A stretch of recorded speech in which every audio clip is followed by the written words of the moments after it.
what if the key to solving a huge cancer puzzle was hiding right under our noses, in the parts of our DNA we used to just call junk? Well, today we're cracking the body's secret code to understand a revolution in the fight against thyroid cancer. So here's our plan.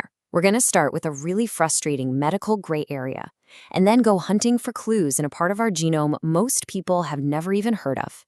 We'll meet the tiny molecular masterminds at the center of this story, see how they're already changing patients' lives, and then look to a future where we can attack a whole new cancer vulnerability. Okay, let's kick things off with a situation that thousands of patients and their doctors face every single year. It's that moment of pure uncertainty that is just incredibly stressful, the anxiety of the gray zone. So picture this. You find a lump in your neck, a thyroid nodule. Your doctor does a biopsy to check if it's cancerous. You wait for the results, bracing yourself, and then the call comes. And the answer is, well, we're not sure. What do you do then? This is the reality for a ton of patients, up to 30%.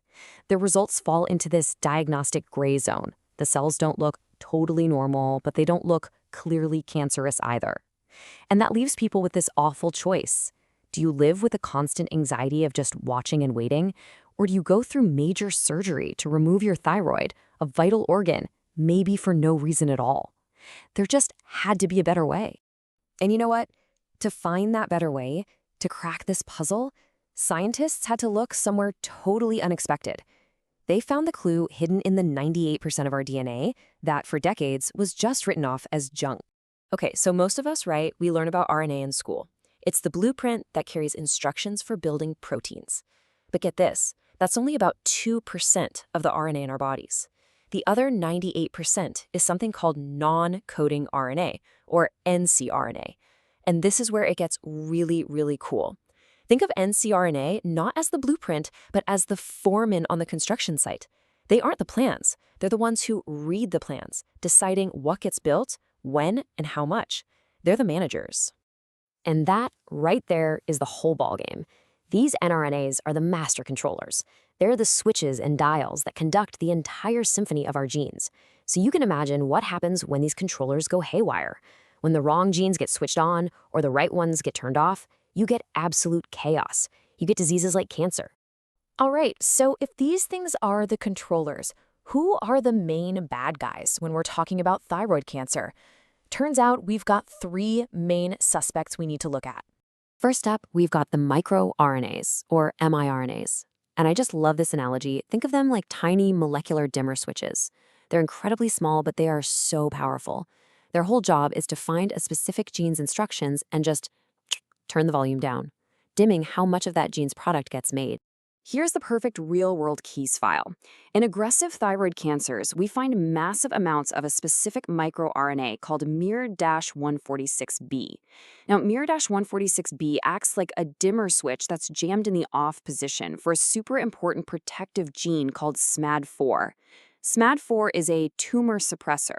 Its whole job is to hit the brakes and tell cells when to stop growing.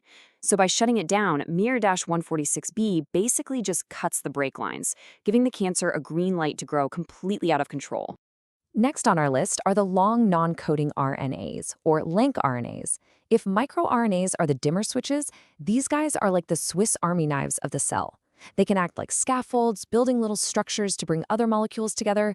But what's really fascinating here is their ability to act as molecular sponges. So check out how this sponge thing works. In papillary thyroid cancer, a long-LcRNA called NEAT1 gets way overproduced. It then acts like a sponge, soaking up a helpful tumor-fighting microRNA. By taking this good guy out of circulation, NEAT1 lets a nasty cancer-promoting gene called ID1 run wild and drive tumor growth. It's a super clever and kind of sneaky strategy. And our third key player is circular RNA, or circRNA. And yeah, they're exactly what you think they are, RNA molecules that form a closed loop. Now, this simple little feature is actually a superpower. It makes them unbelievably stable and really hard for the cell to break down. And that stability, well, as we're about to see, that makes them almost perfect for tracking down diseases. And they're not just sponges. Get this. A circular RNA called circEIF3I plays a different game. It floats around and grabs onto a protein called AUF1, Normally, AUF1 is a good guy. Its job is to act like a cellular paper shredder, destroying the instructions for a molecule called cyclin D1, which is the go signal for cell division. But by grabbing AUF1 and keeping it busy, this circular RNA essentially distracts the shredder. This protects the go signal, so more of it gets made, and the cell just divides and divides and divides. I mean, that's cancer in a nutshell. Okay, wow. So we've met the culprits, these master regulators that are going haywire in cancer. And this brings us right back to where we started. Can we actually use this knowledge to finally solve that diagnostic puzzle? The answer is a huge yes, because the levels of these ncRNAs are so consistently different in cancer cells, and because they're stable enough to be found in body fluids like blood or from tiny biopsy samples, they are perfect candidates for clinical biomarkers. They're basically the molecular fingerprints of the disease. And this isn't just some lab theory. It's already being used in clinics. A test called thyroid, which measures the levels of specific microRNAs, is helping to solve this exact problem. It gives a negative predictive value of around 83%. Now, what that really means is powerful. If the test comes back negative, there's a super high chance that nodule is benign. And that gives doctors and patients the confidence to say, okay, let's just watch it. We don't need to rush to surgery. I mean, that is a direct, life-changing solution to the problem we started with. But what if we could go beyond just diagnosis? If we know these regulators are broken, it opens up an incredible new possibility. What if we could actually fix them? This opens up a whole new battlefront in the fight against cancer, targeting the control system itself. So you gotta ask, right? What if we could intervene directly? Could we design drugs to turn those harmful dimmer switches off? Or, get rid of the sponges that are soaking up our body's natural defenses? And this is exactly where the really cool, cutting-edge research is going. Scientists are designing anti-MERs that act like little molecular roadblocks to stop the harmful microRNAs. They're creating miRNA mimics to restore the levels of the good ones, and they're even building tiny molecular scissors that can find and just chop up those harmful sponge RNAs. One of the most exciting goals here is to use these tools to make tumors that have become resistant sensitive again to standard treatments, giving patients new hope. So all of this, it brings us to this really huge takeaway. The future of fighting cancer might not just be about reading our genetic code, but about learning how to rewrite the instructions that control it.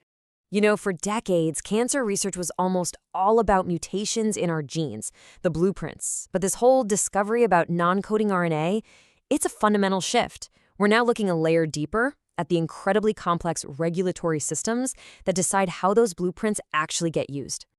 And this really is what the future of precision medicine is all about. It's a future where treatments aren't just based on a tumor's DNA, but on its unique operating system, its specific, broken regulatory wiring. It's a whole new frontier for personalized medicine. This whole journey started with a simple thyroid nodule, but the implications are just massive. We've learned that these tiny non-coding RNAs are the true puppet masters of our genetic code. And that leaves you with one final, kind of mind-blowing thought. If we can learn to control the controllers, what else inside our own biology is now within our reach?